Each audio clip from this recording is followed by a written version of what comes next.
अलीगढ़ में UP ATS ने बड़ी कार्रवाई करते हुए बांग्लादेशी पति पत्नी को गिरफ्त में लिया है। पति का नाम सिराज है और पत्नी का नाम हलीमा है। इनके पास से भारतीय दस्तावेज और भारतीय पासपोर्ट भी मिला है। जानकारी के मुताबिक पकड़ा गया बांग्लादेशी नागरिक सिराज साउथ कालाम रेधा थाना भंगा जिला के फरीदपुर ढाका बांग्लादेश का रहने वाला है। बताया जा रहा है कि वो दलालों की मदद से बेनापुल बॉर्डर पार करके भारत आ गया था। उसके साथ उसकी पत्नी भी अवैध तरीके से भारत में दाखिल हुई थी। जांच में सामने आया है कि बांग्लादेशी नागरिक सिराज के साथ साथ उसकी पत्नी हलीमा के पास भी भारतीय पासपोर्ट था। ये दोनों भारतीय पासपोर्ट के दम पर कई देशों की यात्रा भी कर चुके थे।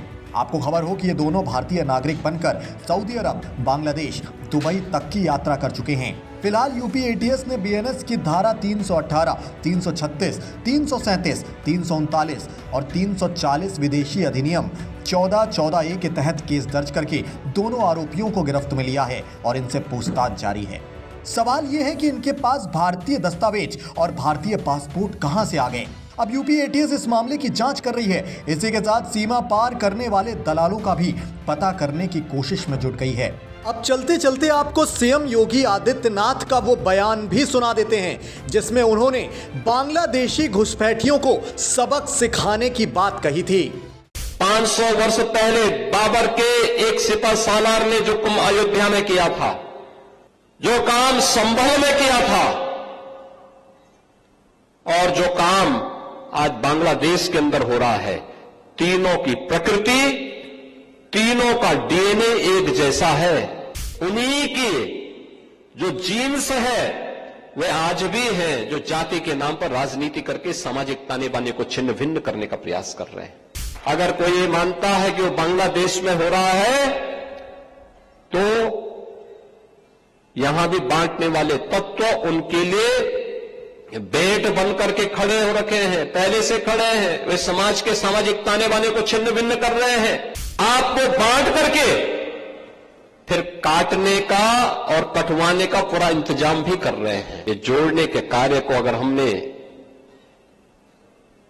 महत्व दिया होता,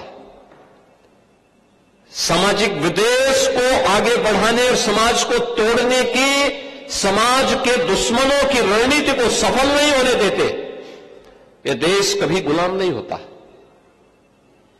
हमारे तीर्थ अपवित्र नहीं होते। चंद मुट्ठी भर आक्रांता आकर के भारत को पद्दलित करने का दुस्साहस नहीं कर पाते। भारत के वीर योद्धाओं ने रौंद डालते, लेकिन हमारी आपसी एकता में बाधा पैदा करने वाले लोग वे सफल रहे।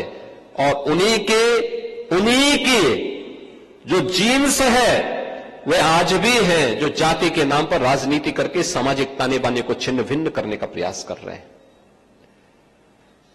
दुश्मन बगल के देश में किस प्रकार का कृत्य कर रहे हैं, याद रखना। किसी को अगर गलतफहमी हो, 500 वर्ष पहले बाबर के एक सिपह सालार ने जो कुंभ अयोध्या में किया था,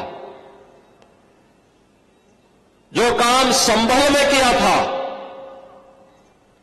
और जो काम आज बांग्लादेश के अंदर हो रहा है, तीनों की प्रकृति, तीनों का डीएनए एक जैसा है। गलतफहमी में मत रहना।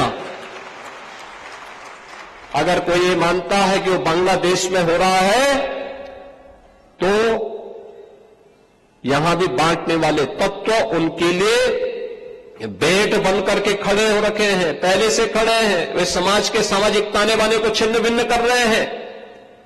सामाजिक एकता को तोड़ करके, आपको बांट करके फिर काटने का और कटवाने का पूरा इंतजाम भी कर रहे हैं। ये बांटने वाले लोग, बहुत सारे लोग तो ऐसे हैं जिन्होंने दुनिया के तमाम देशों में प्रॉपर्टी खरीद करके रखी हुई है। जहां संकट आएगा वहां भाग जाएंगे, मरने वाले मरते रहेंगे। यही करेंगे लोग। वीके न्यूज उत्तर प्रदेश, उत्तराखंड, सच का सारथी।